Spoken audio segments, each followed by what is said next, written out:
You wake up this morning and something feels wrong. The air is heavier than yesterday. Your neighbor hasn't opened his shutters. The bread you baked last night from stone-ground rye smells faintly off. You eat it anyway, because you always do.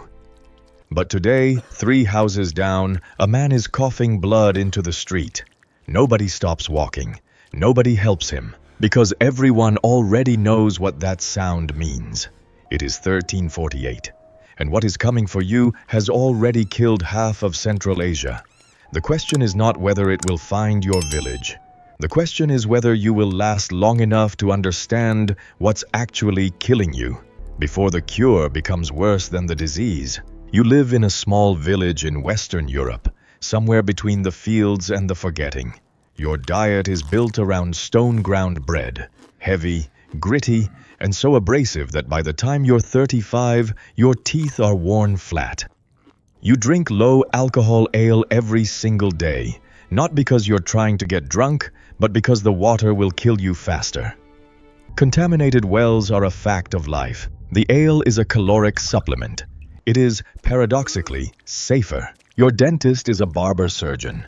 If a tooth aches, he pulls it, after assuring you it's caused by a toothworm burrowing through the root.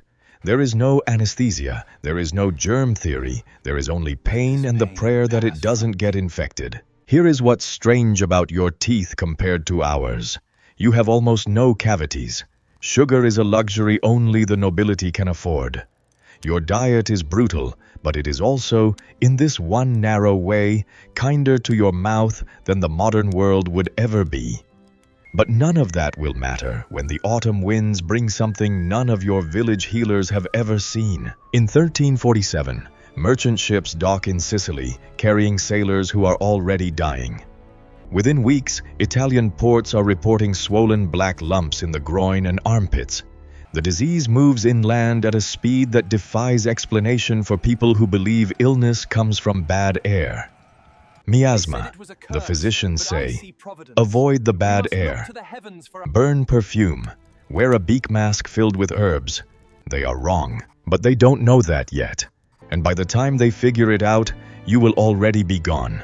It spreads via trade routes. The same roads that brought you spices and cloth now carry Yersinia pestis, a bacterium riding in the gut of fleas, living on the backs of rats, moving silently through every market, every inn, every sack of grain delivered to your landlord's storehouse. The siege of Kaffa, 1346, a Crimean port city, is where the leap likely happens. Mongol forces, decimated by plague from within, catapult the bodies of their own dead over the city walls. Genoese merchants flee by ship.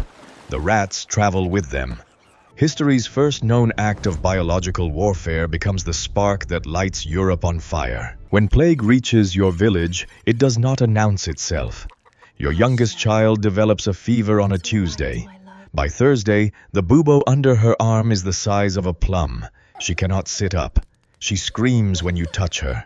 The priest does not come. He stopped entering plague houses 2 weeks ago. Between 30 and 65% of Europe's population will be dead within 4 years. In some cities, the number is closer to 80. You stand in the doorway of your house with no idea what to do. Would you flee the village, leaving everything behind to find somewhere safer? Type 1. Or would you stay, caring for your family no matter the cost? Type 2. Let us know in the comments, because the answer says more about you than you might think. The dying happens faster than the burying. This is not a metaphor. Mass graves are filled so quickly that the church consecrates entire rivers so bodies can be thrown into the water and still receive last rites. Paris loses over 800 people a day at the peak. In Florence, the chronicler Giovanni Boccaccio writes of bodies stacked in the streets like layers of cheese between slices of bread. The social structure does not hold. You see it in your own village within weeks. Fathers leave sick children locked in rooms. Wives abandon husbands mid-fever. The bonds that hold families together, bonds that have been the only safety net in a world with no hospitals, no welfare, no legal protection for the poor, dissolve under the pressure of fear, so total it rewrites who people believe themselves to be. The lords are no safer than you. The church is no safer. A third of Europe's clergy die, many of them simply because their vows required them to stay and administer last rites. Their replacements are untrained, traumatized, and in some cases barely literate. Meanwhile, scapegoating begins. Jewish communities across Germany, France, and Switzerland are accused of poisoning wells. Pogroms tear through entire populations of people who are dying at exactly the same rate as everyone else. Hysteria finds an outlet. It always does. And in the shadows of all this grief, a strange new movement is forming. Men walking town to town, whipping their own backs in public processions, believing suffering will appease a God they no longer understand.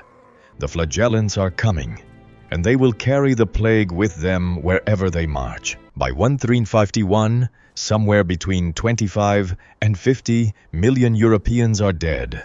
The world that remains is unrecognizable. But here is what almost no one tells you about the Black Death. It also built the modern world. The labor shortage is catastrophic for the nobility.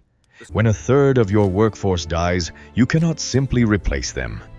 Serfs, who for centuries had been legally bound to the land, unable to leave, unable to negotiate, unable to be fully human under the law, suddenly have leverage. Lords who once whipped men for leaving a field now must pay wages. The feudal system that organized medieval Europe for 500 years begins, slowly and irreversibly, to collapse. And something else happens, something quiet and enormous. In Venice in 1377, and in Dubrovnik not long after, city officials do something that has never been formally organized before in human history. They force arriving ships to anchor offshore and wait. 30 days, then 40. They are not sure why it works. They do not have germ theory. They just know, from brutal empirical observation, that isolation seems to slow the dying. Quarantino, 40 days. From this desperate improvised survival tactic, the entire science of public health and epidemiology will eventually grow. The Black Death taught humanity, through the worst possible method, that disease spreads, that isolation matters, that the body politic is only as healthy as its most vulnerable members. It took 65 million deaths for Europe to learn what we now teach in first-week biology class. Think about that for a moment. Think about how close we have always been to forgetting it. After the plague passes, after the flagellants are condemned by the Pope, after the Jewish massacres leave empty neighborhoods where communities once thrived for centuries, after the rivers stop receiving bodies, something shifts in the European psyche that never fully shifts back. People stop bathing, not out of laziness, out of fear. Medieval physicians, trying to explain why the plague killed some people and not others, land on a theory. Open pores let in disease. Bathing opens pores. Therefore, bathing kills you. For the next 2 centuries, the public bathhouse culture of medieval Europe, which had been surprisingly robust, will steadily decline. Men and women of the upper classes will instead apply perfume, change linen, and consider themselves clean. The smell of early modern Europe is, in part, a direct legacy of 1348. We look back at this and shake our heads. Of course that's wrong. Of course you should wash. But these were people doing the best they could with the tools they had, in the aftermath of a catastrophe so vast they had no framework to understand it. They were not stupid. They were terrified. And terrified people, throughout all of history, reach for explanations that give them a sense of control, even when those explanations are dead wrong. You, the person watching this right now, are the living result of every person who survived, every ancestor who fled or stayed, every grandmother who threw her neighbor's body into a consecrated river and kept going. You are here because they endured. That is not nothing. That is everything. Before you go, I want to ask you something. If you had lived through the Black Death and survived, what do you think would have broken in you, and what do you think would have held? Tell me in the comments. I read every single one. If this video made you stop and think, hit like, It genuinely helps this channel reach people who need to hear these stories. Subscribe if you want more of this kind of deep dive into the lives of ordinary people. History usually forgets, and if someone you know would find this fascinating, share it with them. The best history conversations happen between two people who both just watched the same thing. Thank you for spending this time with me. I'll see you in the next one.